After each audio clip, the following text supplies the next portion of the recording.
being here. We'll get underway. I'm Matthew Lozier, I teach in biology here. It's great to have you out tonight. I wanted to start by thanking the Cowiche Canyon Conservancy staff that have really brought us a fantastic series this winter. And so, Cy, where are you at? Great. Salisa. So, thanks, folks. And there's a lot going on, so I did want to take the opportunity to remind you that Cowiche Canyon Conservancy will be hosting an Earth Day event, and that's Saturday, April 19th at 10 a.m. It'll be at the west entrance of Cowiche Canyon. We have a number of YBC faculty and students that will be there, community members, and folks from other institutions and universities. So please check that out if you're interested in going for a walk in the canyon and learning some new things.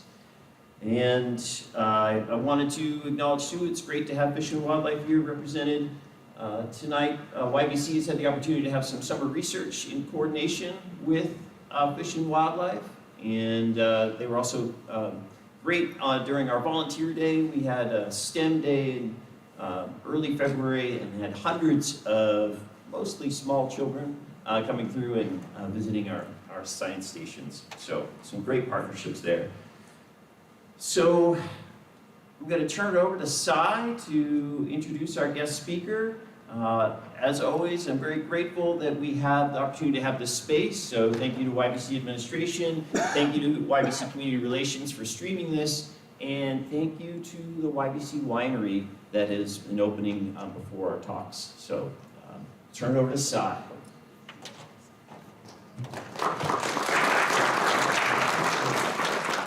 Thank you, Matthew.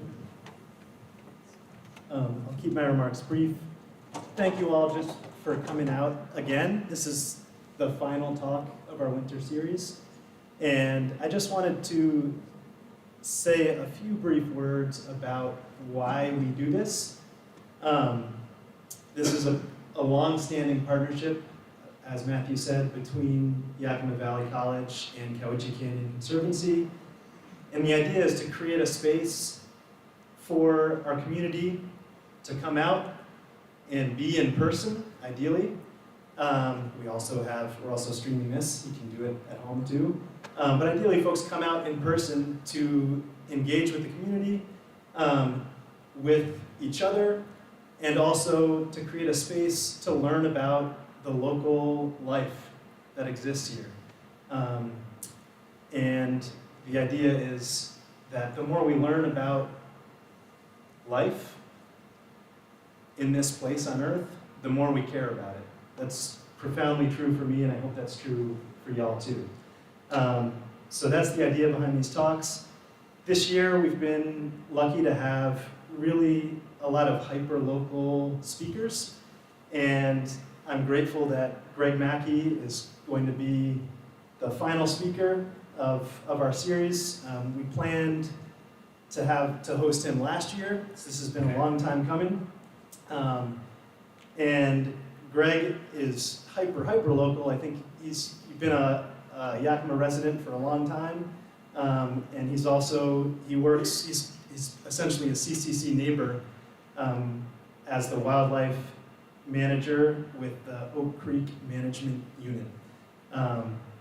Tonight's talk is on elk, and I'll let Greg take it from here.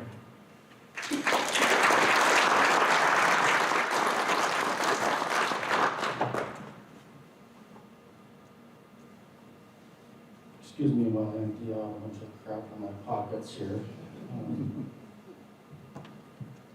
Thank you, Cy. I appreciate it, and it's an honor to be here. Huge honor, in fact.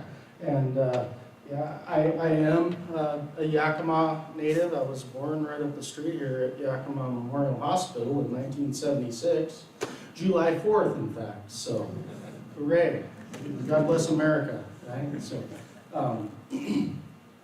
So I think what I'd like to start today talking to you guys about is I want today to be sort of a thought process between everyone here about what has happened to the landscape over the last few hundred years. So I'd like to start by trying to engage you all and have you think about a spot. Maybe it's your home, or maybe it's a spot that you cherish, that you like to recreate at, or maybe it's grandpa's farm, something like that.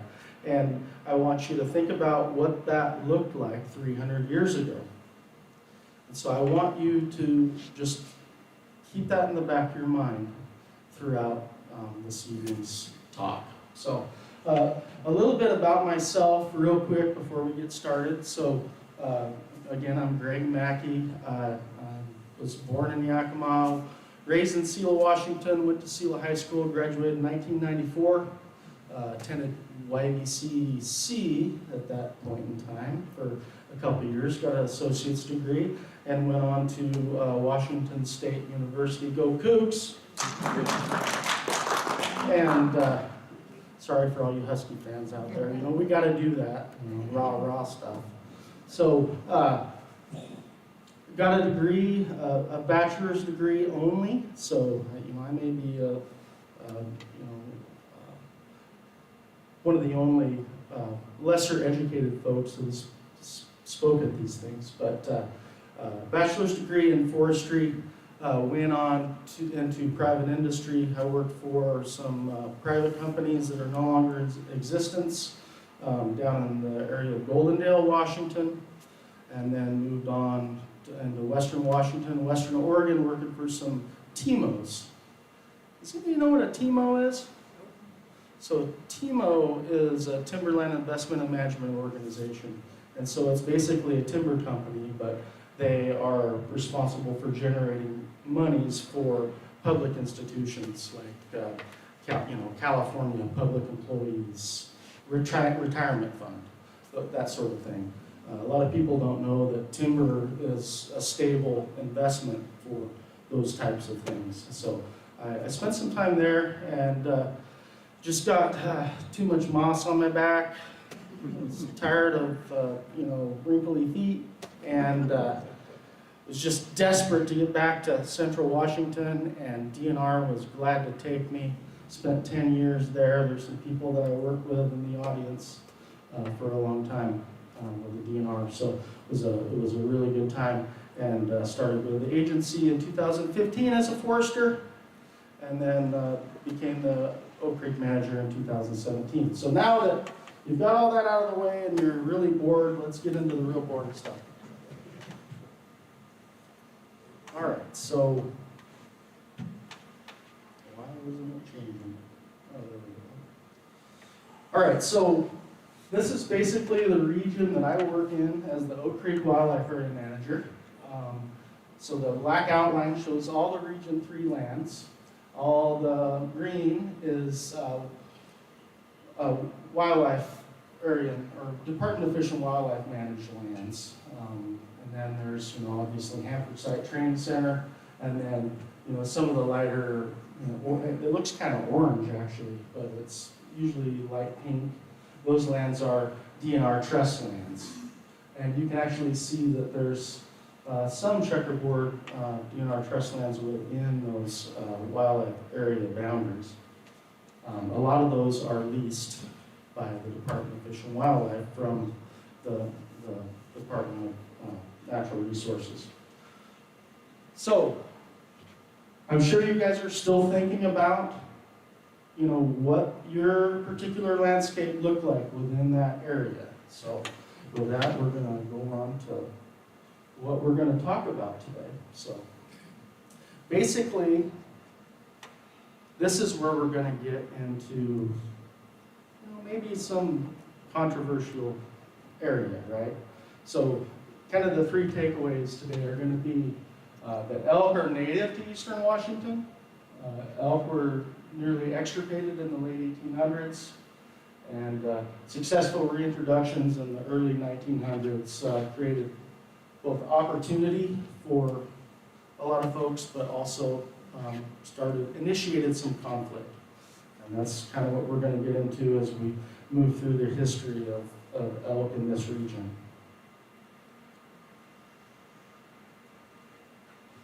So, elk prehistory. starts with the fact that there's archaeological evidence of elk within eastern Washington. Specifically, there's a lot of documented knowledge of elk bones in and around the Columbia River Basin, where where the Columbia River was inundated by dams, right? So all that work was initiated because the dams were going in, and folks wanted to try to learn everything they could about the historic village sites of the native people. And so, going in there to find elk bones was not really the objective, but they did find it, and that's within those study findings. So another thing, I guess, to note about that is it's not like they found, some teeth or something like that. There was, major leg bones, skulls, things that people weren't going to carry a long distance. And so it was pretty evident that those, and also they weren't, it was also shown that they weren't utilizing any other type of food resource that wasn't available to them in the immediate vicinity. So that is the evidence that elk were at least there, or at least migratory through that area, and including all of eastern Washington. And then, so the reason why elk had to be reintroduced is they were extirpated from Washington in the late 1800s at some point. And the reason for that is unknown. Up here I have some strong theories about what happened. One would be unregulated hunting. One would be, the influx of free-range livestock, unregulated. When pioneers were moving into this area, they were not necessarily thinking about, the local resource. They were thinking about progress, right? So I don't mean that this is a bad thing. I'm just saying that activity would likely have affected wildlife in the area. And then also, and it could be most importantly, in the winter of 1861 to 1862, there was a major winter, and there's documentation upon documentation of like thousands of livestock dying within the region. There's some books about Ben Squan and his cattle operation that came into this country back in those days, and there's documentation that they saw severe losses. And what's interesting about that is that everybody was kind of surprised about it. A lot of the people were like, it's kind of cold and we got some bad winters, but it's not too bad, because it's an arid climate. Well, this hit them pretty hard, and likely hit the wildlife that was remaining pretty hard as well. And what's interesting about it is there seems to be some evidence to suggest that there was some volcanic activity in Africa and there's some documented findings, and you guys can do your own research on this. I could give you some resources or some references if you'd like. I found this crazy to believe that, that amount of volcanic activity in Africa could affect, the winter in eastern Washington.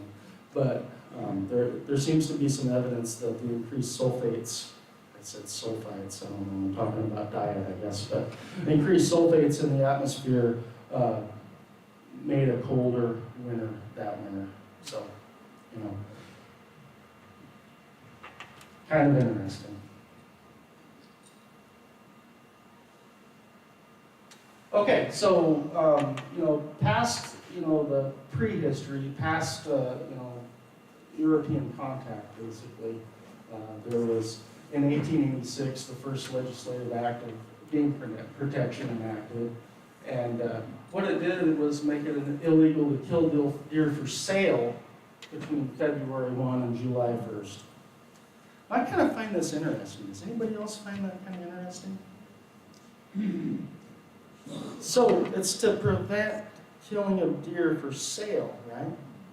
So we have this thing in North America called the North American Model of Wildlife Management. Anybody ever hear about that?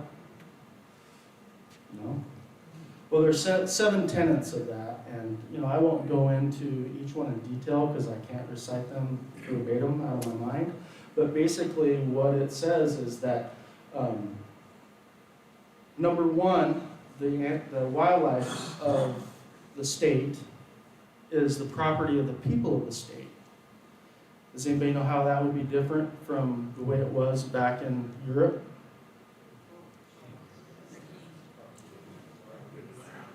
Or property of the crown, or property of the landlord, the lord, that sort of thing. And so I think it's a very noble thing that we did some stuff right, I think, as a country. We did a lot of things wrong, but we did some stuff right. And that was to make sure that we were thinking of the people and what belonged to the people when we came here and established this country. So that was one of the first main things. Like I said, there's 7 things. One of the other major things was that you could not use wildlife as a commercial venture. So obviously the North American model wasn't implemented until agencies started managing wildlife post 1886, because obviously they were killing wildlife for markets back then. And so that would be another indication of how elk could have been extirpated from the area in that time frame. And then there's a lot of other things. I would encourage you guys to look up the North American Model for Wildlife Management, because it's important. It puts the power of wildlife management in the people, to the people, basically. So I would encourage you to look at that. So.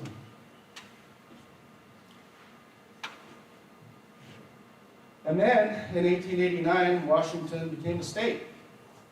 And then they're like, whoa, we don't have any game. We haven't had any game for a long time.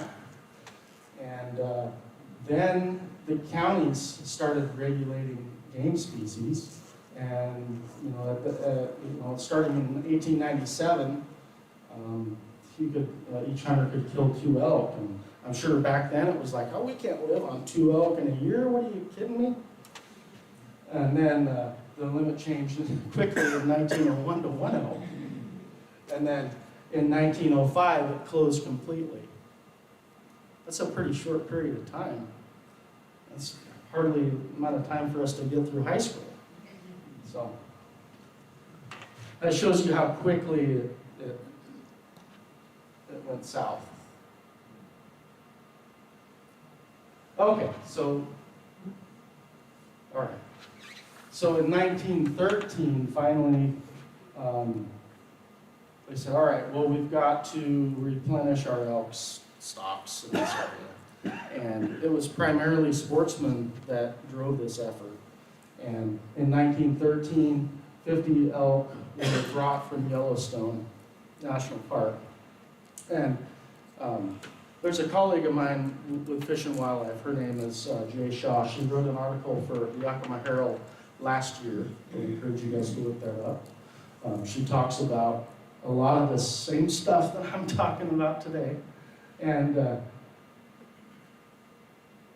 what's interesting is there was a Washington game official that rode a rail car in January of 1913 from Garner, Montana, and was responsible for taking care of these 50 head of elk on this train.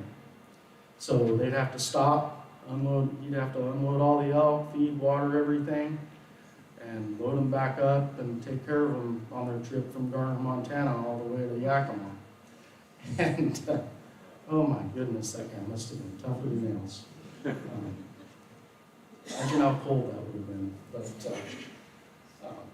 so a funny story is well, it's not really funny, but they made a stop. One of their last stops was in Ritzville, Washington, where there was something went amok. I'm not sure exactly what it was, and that we lost 3 of those elk, and so 47 actually only made it to Yakima.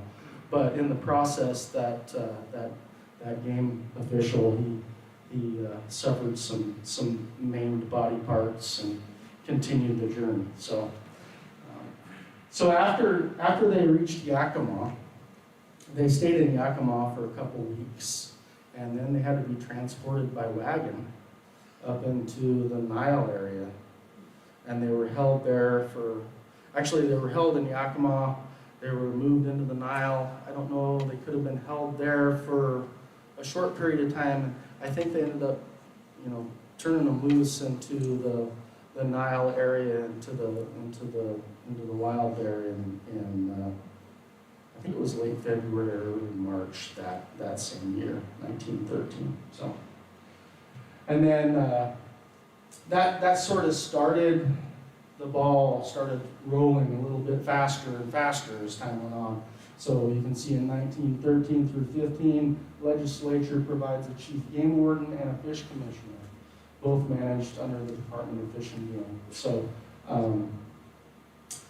for a long time, since statehood, the focus was kind of on fish. There was a person in charge of fish management, and then there was some game guys under him.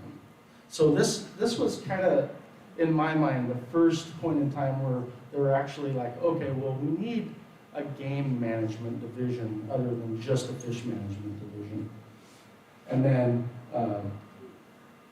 so that was established, and then they extended the closure because they're like, well, we need time for this reintroduced population to establish themselves.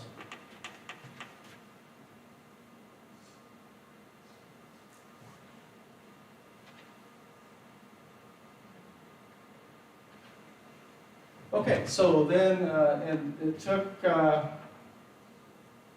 15 years. It's not actually that long, right? From 47 elk, all of a sudden now we've got a huntable population of elk in the area. So in 1927, elk hunting opened east of the Cascades, limit 1 bull elk. And then, as early as 1931, the population grew enough to say that the County Game Commission was given authority to declare elk as predatory if it was causing damage, and it basically said, if there's an elk messing with your farm, kill it, right? So things are starting to escalate, right? Then by 1933, the official creation of the State Game Department happened, and that would include a similar structure of what we have today with the commissioner or with a commission and a director. Those things changed a little bit as far as who designated who, but it's sort of the same. But one thing to note is that from that point until the 90s, there was a separate game department and fisheries department in the state. And in the early 90s, I think it was 1993, some of you guys can correct me, but that's when it was merged into the Department of Fish and Wildlife that we know of today. So.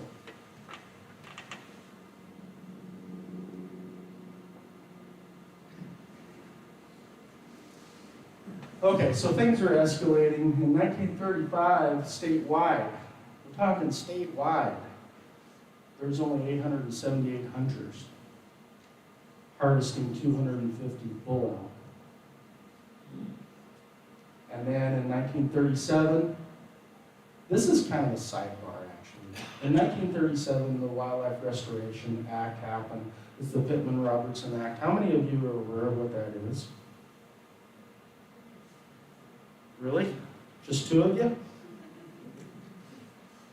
So the Pittman-Robertson Act is like major. That's what funds state game agencies.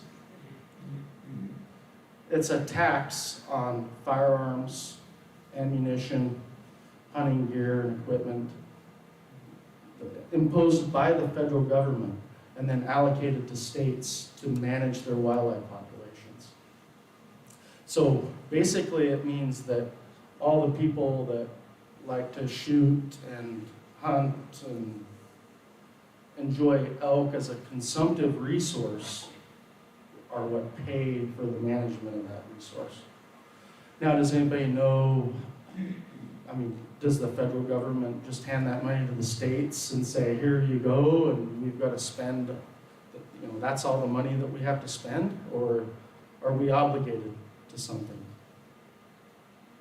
So we have to show match. And so typically what happens is each state, it's mostly every state, I think, and it's for sure what happens in Washington is 75% of the management activities for big game come from, from consumptive game, come from the Pittman-Robertson Act. 25% has to be matched by that state agency, and those funds are easily covered by license and tax sales within that state. So I guess the take-home message is that still to this day, elk and deer are managed through dollars that sportsmen provide.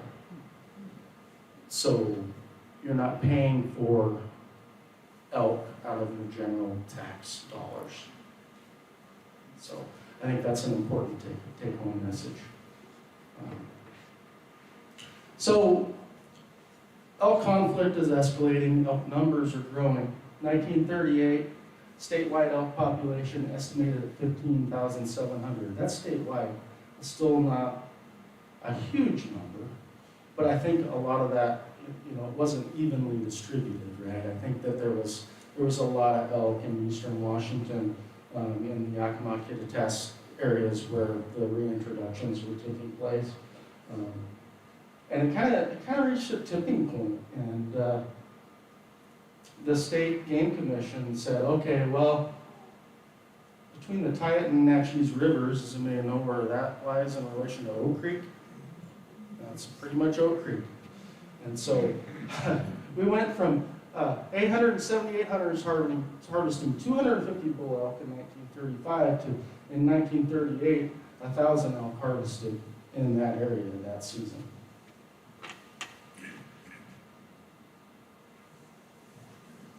So as things are escalating, you know, we've got state agencies building, and we've got the Pittman-Robertson Act now established that allows for purchase of land and wildlife habitat. And in 1940, that's when Oak Creek was established. It's about 4,000 acres right there at that in that triangle that we were just talking about. And it's grown from then to now to be just shy of 70,000 acres, largely due to Pittman-Robertson funding. Also RCO, RMEF, and federal U.S. Fish and Wildlife monies more recently. But a lot of the early stuff was solely Pittman-Robertson. So now we get into, we're still escalating, things are, you know, the state is trying to get to a point where they can manage the conflict and still provide resources for the recreationists and manage the habitat and the native wildlife that are on the landscape.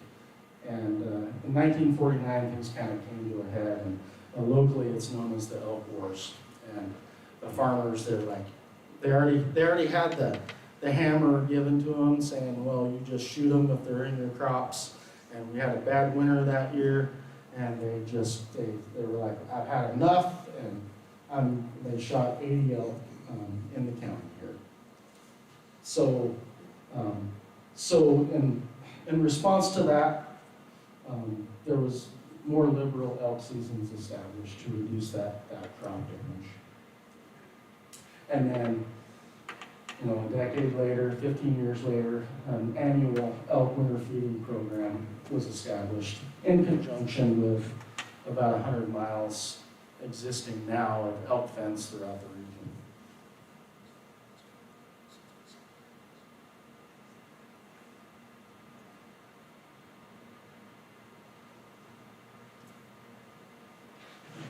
I'm going too fast. Okay, so I think one important thing, actually this is Scott McCorkadale. Does anybody know Scott McCorkadale? So he's recently retired from the Department of Fish and Wildlife, and he started out as a elk specialist, an elk biologist, and then graduated into the regional wildlife program manager role. And he did give me permission to use this photo, but I just think it's awesome. It's actually not in eastern Washington, but it relates to what we're going to talk about here as far as the elk herd plan and the Yakima elk starting in the 2000s. But first, I want to kind of sidebar again. I'm sorry. Try to go in chronological order, so maybe it doesn't make sense sometimes. But in 1999, the Rattlesnake Hills Hanford elk population growth approached 900 animals. So what you have to understand is that in the 70s, there was just a handful of elk that were starting to establish themselves out there. And being a nuclear site, it was heavily regulated. There wasn't a lot. There was no hunting. There wasn't a lot of human pressure. So, I gotta say that the success of elk at Hanford further justifies the fact that there was good elk habitat in eastern Washington and that they were definitely a native species. So we actually started having problems, on the outsides of the nuclear reservation. So, we started having to manage elk and reduce elk with a helicopter drive. Apparently in 2000, reduced the population by 173. I think the population right now is around 2,000 elk on the Hanford site at this point. So they're doing good.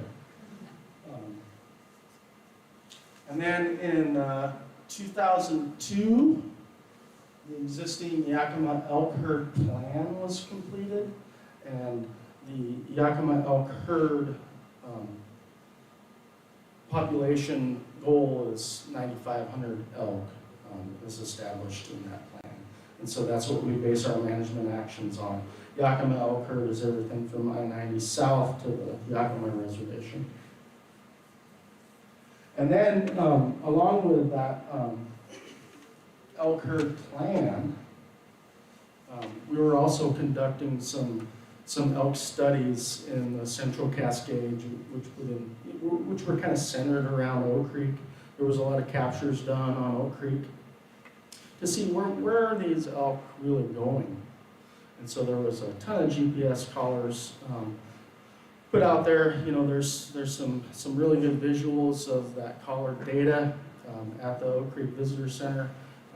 There's plenty of stuff online. We used to publish that information with, I don't know, what do we call it? Emma, what do we call that?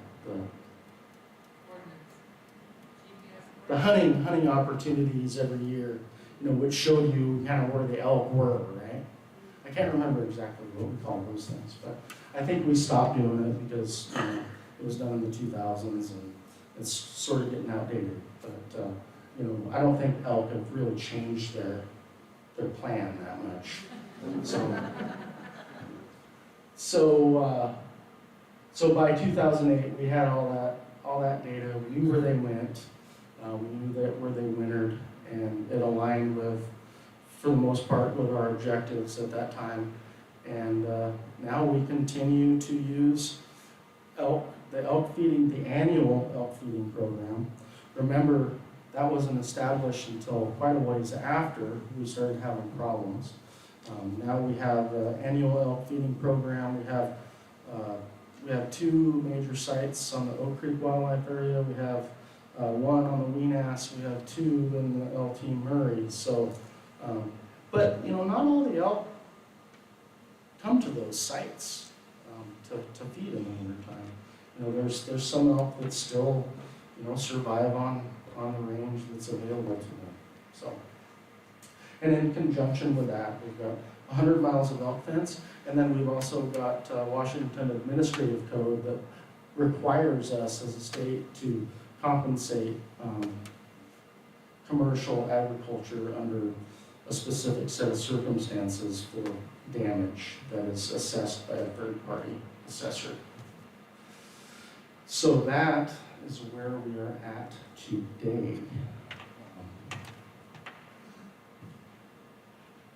I'm 5 minutes shy of my goal, so I apologize for that, but I've got people falling asleep in the front row, so it doesn't matter. So, with that, let's make sure that, yeah, I think that's where we're at. We're with questions already. Si's coming up. Thank you, Greg. Wasting disease. I was worried someone was going to ask about that. Thank you, Greg. Before we take questions, round of applause.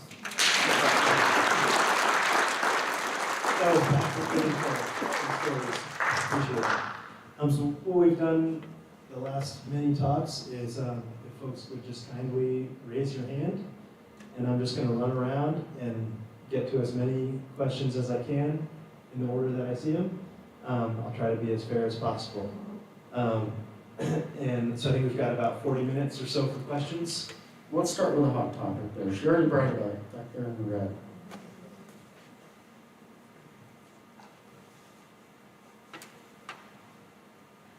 I might punt this. What about wasting disease? I've seen a couple of preliminary reports. I had a father who landed in Montana, and we went through that whole thing about him not being able to bring the meat back for 48 hours.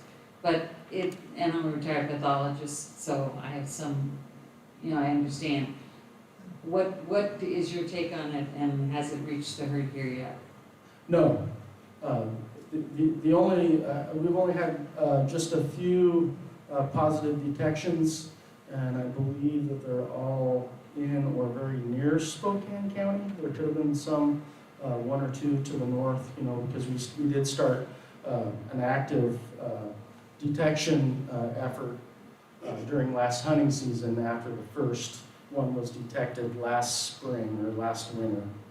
And so so the only detections have been in white-tailed deer and at the very eastern edge of the state. Chronic wasting disease is not here in this area. We are opportunistically sampling for chronic wasting. When we find dead wildlife, or if we find dead elk on a feed site, is a really good opportunity. But the other thing I'd like to just mention about chronic wasting is that it tends to be more prevalent in deer. But I'm not saying that it doesn't exist in elk and moose and etc. Does that help clear things up enough for now? For now. Okay. Yeah, I enjoyed the talk. We live about 2 miles east of the Nile feeding station, and we have noticed, of course, that it's been closed for a couple of years. Are there plans to reopen that? No. Okay, well, it's not so good because it kept our road plowed, but, and then the other thing was just a comment on, in the introduction, you asked us to picture a place, and then there were 500 or 50 elk brought to the Nile in 1913. 47. 3 of them died in Ritzville. But yeah, 50. We live in the Nile and often get up in the morning and look out over a herd of about 50 elk. It's kind of, we enjoy it. It's great. Well, I'm glad. So, I'm curious, so the plowed road should still be plowed because there's a motorized winter snow park. That's been closed as well. It's a problem. It's always a problem because the county won't clean that road and the Forest Service won't clean that road. I So, see. anyway, thank you. You're welcome.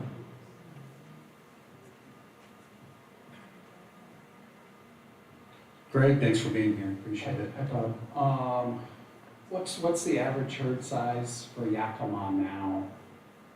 The latest? we just completed a survey, and I don't have that data is not compiled. I mean, it will be probably within the next couple weeks. It's usually above 9,500. Like last year, I think we were around 10,000 animals. A couple of years ago, we dipped down. Our survey numbers were below 9,000, and we responded to that by reducing the amount of cow harvest in the area. And then it spiked back up, and we sort of went back to normal. Of course, some of the archery hunters are not going to believe me on that, but so about 10,000. You know, we try to keep at that Yakima elk herd plan. That's why we do flights, and we spend money every year to try to get a good assessment of what the population is, so that we can reflect that in that next season allocation for take. And I noticed that bounce back too, appreciate that, because there's plenty of folks that want to speculate, but folks, we've noticed that and appreciate the management. Yeah, one of the things, not to interrupt, is that all you have, Todd? Or, I had one other question completely off that topic. Go ahead. well, one thing that I kind of left out of the presentation is that there's also been some rulemaking put in place to try to evenly allocate the take of game species across user groups, and so that happened. Gosh, I wish I knew. And I think that was in the 90s too, maybe the early 2000s, where we wanted to try to treat the take. If somebody wanted to hunt with a bow and arrow, we wanted to make sure that they had the same opportunity to take the same amount of animals as somebody with a rifle or somebody with a muzzle loader and that sort of thing. So all that is also taken into account when we're trying to allocate what the harvest is year in and year out based on those sort of numbers. So I just wanted to kind of add that in there. What was your next question? Well, I don't know if you needed a plug or not, but talk about the elk feeding resources with the volunteers you have there, or folks you might need more. Oh, well, we have a lot of folks, and we're always looking for new folks, and we have anywhere from 40 to 50 people on board that volunteer at the Oak Creek Feeding Station and the Visitor Center to try to provide information, and we try to provide a lot of the information that I tried to cover here in 45 minutes, which I did too quickly, but and then also some of the most current topics, like we try to keep the most current agency information on CWD, for instance, or hoof disease, or the wool season. So it's a really good resource, and I think the agency is lucky to have it there. Lucky to have those volunteers there to take people's questions and try to inform people on what we do and where the money comes from. So yeah, and we're always looking for volunteers. So get a hold of the region office here in Yakima, and you can find us. So thanks, Todd. Thank you, Greg, for your information. I have a question about where the elk came from. They've been in this eastern Washington in 10,000 years. Did they migrate here, or did they evolve here? Well, that's a really good question. It takes a long time for a species to evolve into a species, and so if there was elk here, within that 10,000 year time frame, I would assume that they evolved here, but I can't speak directly to that. Maybe you have something on your mind. Well, that's approximately, that point, 2,000 years after the last ice age in this area, so I'm kind of curious about it. Have there been any DNA studies on them about what their ancestry might be? The only thing that I do know about the elk that were found at the fauna that were found in the village sites in the archaeological record was that they were Rocky Mountain elk. And so that's the only information that I have now. based on the literature. Thank you. You're welcome. We had one question come in online, which I'm gonna ask, which is just elk hoof disease? Question mark? Oh, Can yeah. you speak to that at all? Yeah, I can a little bit, without, a more specific question would be better. Is that the only question online? There's another one I'm saving for the end. Oh, great. So, elk hoof disease is primarily an issue in western Washington. It has been detected here. So, the legislature allocated some funding to Wazoo, and I don't remember the year now. Probably, Emma, can you help me out there? Are you out there somewhere? Maybe not, 2000, anyway, 2000, let's say 2018, 19, I think it was right before COVID probably. Anybody want to challenge me on that? Anyway, somewhere in that time period.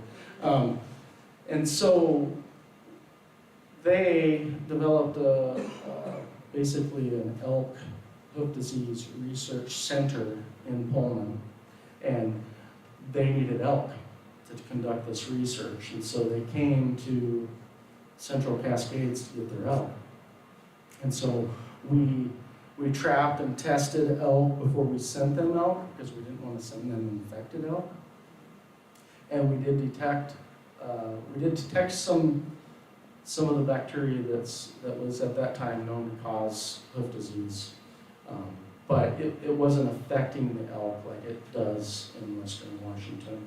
And so, ironically enough, that happened to the north of here. And so, I think most of the elk that got donated to Wazoo were from the Cowiche feed site on the Oak Creek Wildlife Area. And there was no detections at that time. So, the thought is, and you know, Wazoo has disseminated some research that they've done so far. It's a complicated issue, but it seems to be more prevalent where elk are stuck in a wet, moist environment where their feet are constantly wet and creating a good habitat for those bacteria that cause that disease. So it doesn't seem to be an issue east of the mountains because of that. As long as you're speaking of the western part of the state, the Roosevelt elk, is there any genetic overlap between that and the elk on this side of the mountains?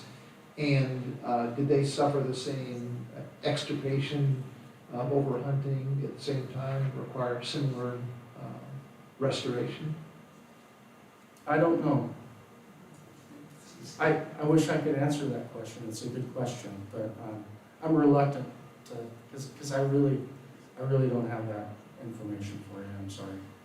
We can talk, and I could give it to you after the meeting. I'll get it for you. Somebody has it. My question is about elk fences.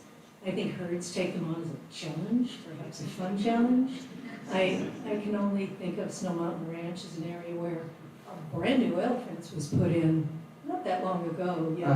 Elk like to tear through there. And I'm never sure if they're going under or over or through, or if we are opening gates for them, but I'm just asking about the challenges of elk fences. That's why we feed elk. Because the fences aren't enough on their own, right? And then there's microsite issues, right? I mean,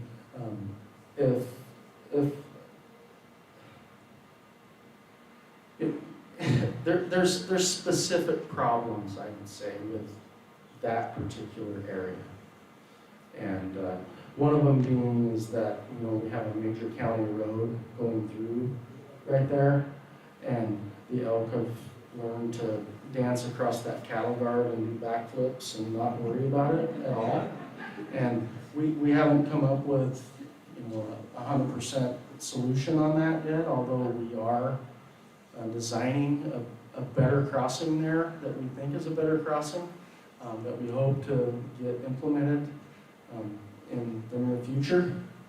But, you know, that's why we have to implement multiple strategies to prevent those elk from being in places where we get in trouble.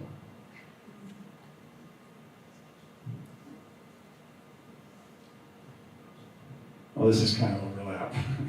That's all right. I've been noticing a large number of what appears to be master hunters in that area. I imagine they're trying to extricate the animals from it. But the cattle guard, yeah, it is kind of a joke. Is there any way, because that's where they're coming through, and there's probably 40 to 50 that are always out running around. Mm-hmm. Seems like a waste if we can keep them in. It seems like a waste, what? If we can keep them in, it seems like 50 elk are out there that would be challenged to be killed by master hunters. Oh, right. We can keep that hole plugged. Yeah, like I said, we're working on it. It is a challenge. I don't have all the answers for that one, but we're working on it. I guess there's an element of, so I said that we use feeding and fence to keep the elk out of trouble, but that's actually not the only tools that we have in our basket. That's why the Master Hunter program exists, is to pressure those elk out of those areas, right? So I think a big misconception amongst people, and probably a lot of the master hunters as well, is that it's an opportunity to harvest an elk. And really, it's not. It's a management tool that we put in place. Does it work 100% all the time? No, but the fence doesn't work 100% all the time. The feeding doesn't work 100% all the time. So, we just have to try to, we're continually trying to brainstorm ideas to make it better, and using everything that we have at our disposal. I want to say that since you've been in your position, it's been so much better, and I just appreciate your... What? Really? Well, thank you. That makes me feel good, but there's been a lot of big shoes to fill before me, so. Our family went a couple of years ago and got to ride on the truck out at Oak Creek to feed. Are they still doing that?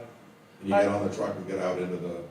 Yeah, but I guess for the the audience at home and for everybody, I don't want you to think that you're out there feeding the elk. And we actually have designated trucks that you can go out and we call them tour trucks. And those are manned by our wonderful volunteers, and there's actually a tour guide on there that talks about elk and elk management in the area, and can answer questions about general questions about elk. And that was a great experience for us and our kids. One of the things that the tour guide on the truck mentioned was that with warmer winters, their elk maybe calving earlier would push their offspring into danger if there's like a freeze or a frost. Do you know if that's accurate information? No, it's not accurate. So I'll work on that. So that's an important question, though. So a lot of people don't understand. So deer rut in October, and elk rut in September, right? People are hunters; they know that. And does everybody know what I mean about the rut? Do I have to go into detail?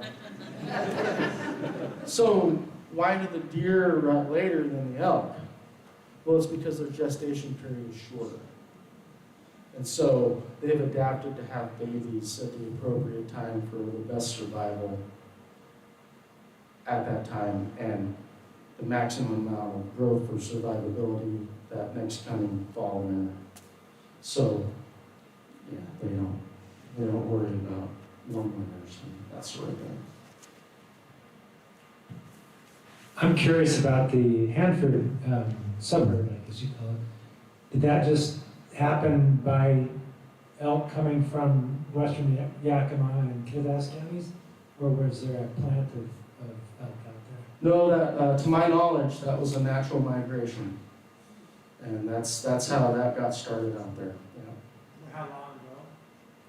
Well, there was, like a handful, 20, some elk that were first kind of documented in the 70s. But, there could have been elk out there for 15 years prior to that, and just people didn't pay attention to it. So I don't have a specific date for you, but the 70s is kind of when they started showing up and being noticed. Thanks for coming to talking with us. Oh, it's been my pleasure. I was just curious about the benefits and impacts that reintroducing the elk have had on the habitat. The benefits and impacts that reintroducing elk have on the habitat. So are you assuming that there are benefits? Are you? Yes. So I agree with you.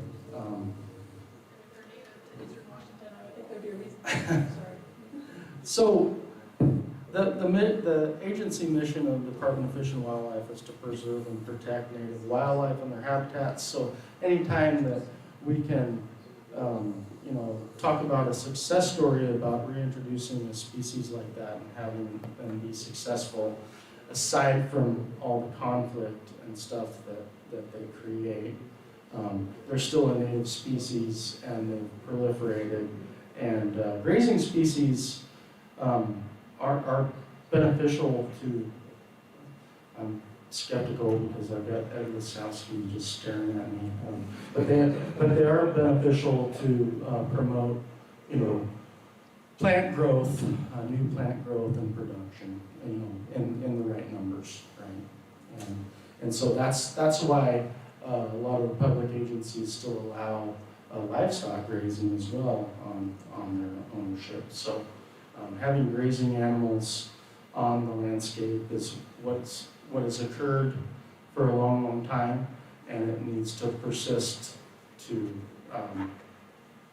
continue to have a healthy habitat. So I guess that's about all I can say to that.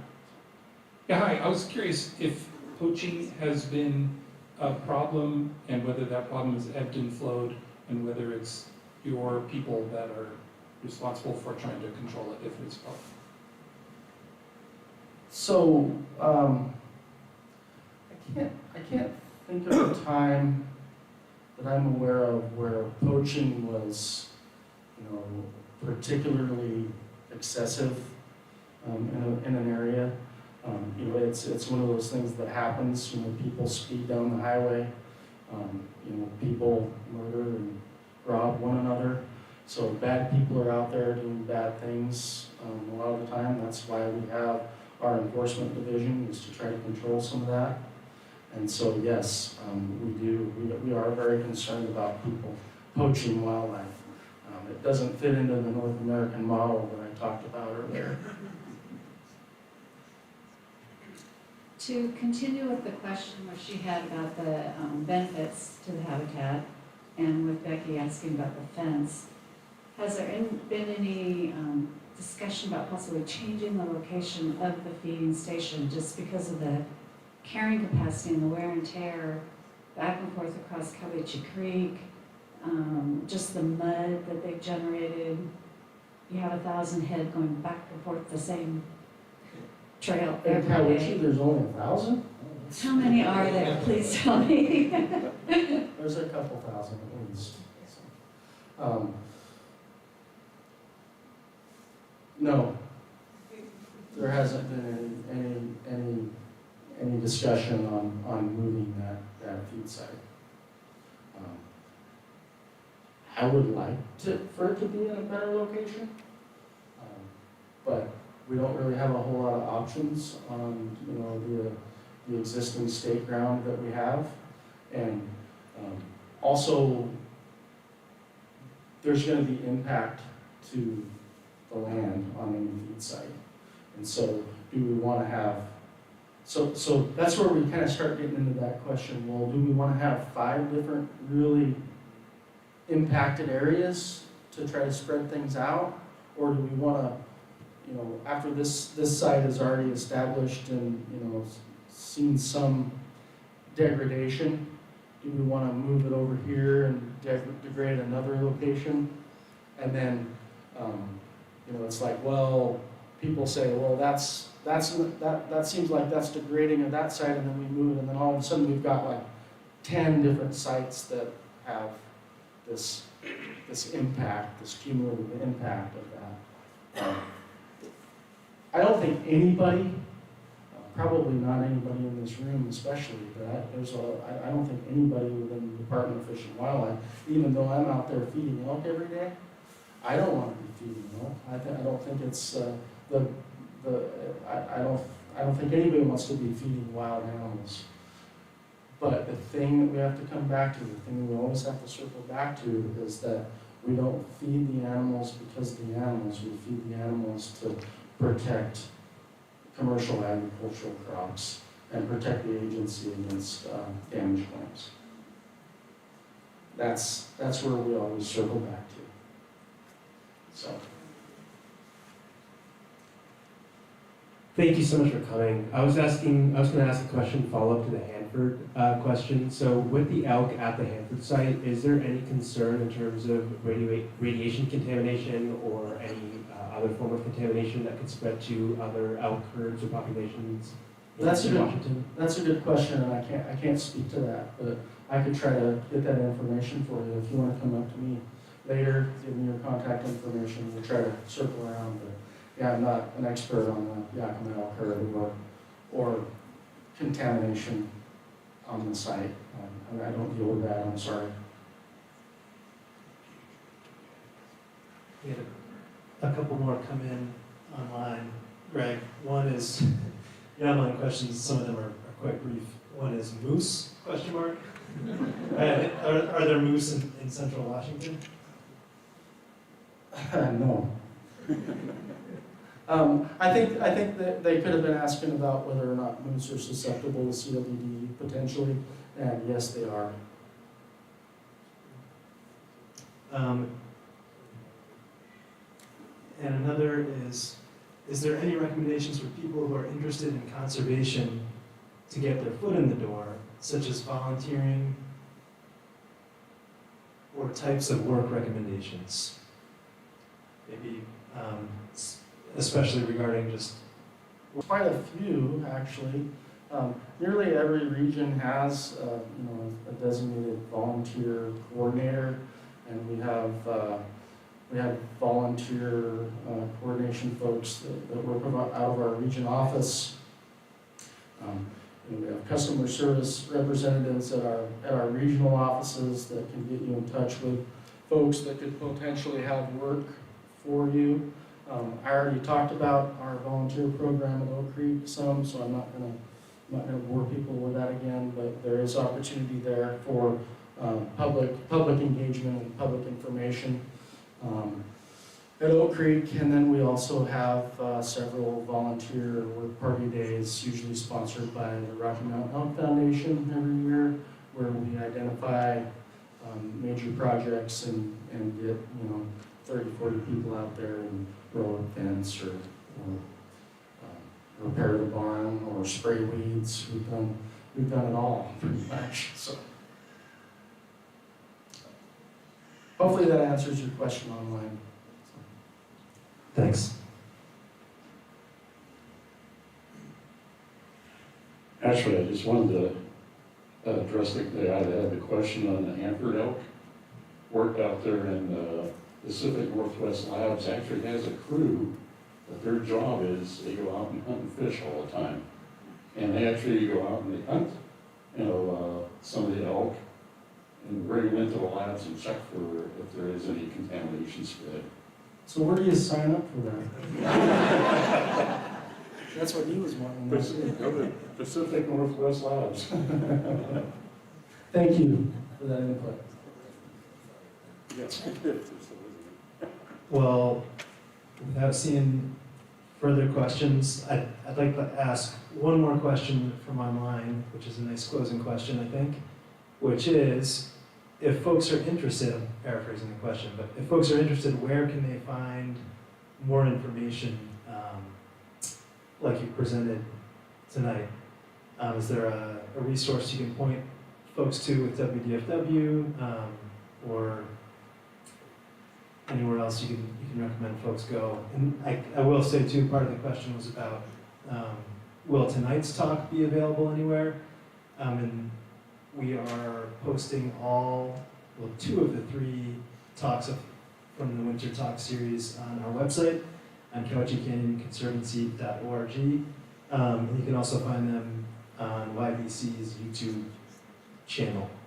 But I don't know, Greg, if you want to point folks towards any resources, if they want to review this info or find out more. So I think the first thing, obviously it seems kind of like a no-brainer. I feel, kind of weird about saying it, but DFW website, there's a lot of information there, but it's a booger trying to find things on it, and I'd be the first one to admit it. I think that, other than that, I would encourage folks to come up to the Oak Creek Wildlife Area in the wintertime. We are there 7 days a week. I'm maybe not there 7 days a week, but usually probably 6, unfortunately. And then we've got volunteers that staff that visitor center from before 10 a.m. to after 3 p.m. in the afternoon. And they're a valuable resource. Plus, inside the visitor center, there's a lot of the same information that a lot of these bullet points that I put up there are posted in the visitor center. So those would be two options off the top of my head. Great. How much longer will the elk be there? That's a good question. So the latest that we've fed elk since I've been on the wildlife area for 10 years has been, I was going to look up the exact date, but it was like either April 2nd or April 3rd was the last day that we fed elk at Oak Creek. And it's usually before that. So, a good, rule of thumb would be mid-March. So we're pretty excited to be knocking on that date. So. I guess one thing that I would like to leave you guys with and see what you guys, did you guys really think about what I asked you at the beginning? Did it make you think about why some of this conflict might have arisen at all? That was my intent. So if it was ineffective, then I won't talk about it again if I have to do it again. So, but maybe I should incorporate it a little more throughout the discussion. But thank you so much for having me. Thanks for bearing with me. I'm not a natural born speaker. I'm not a trained speaker. So thank you for your graciousness tonight.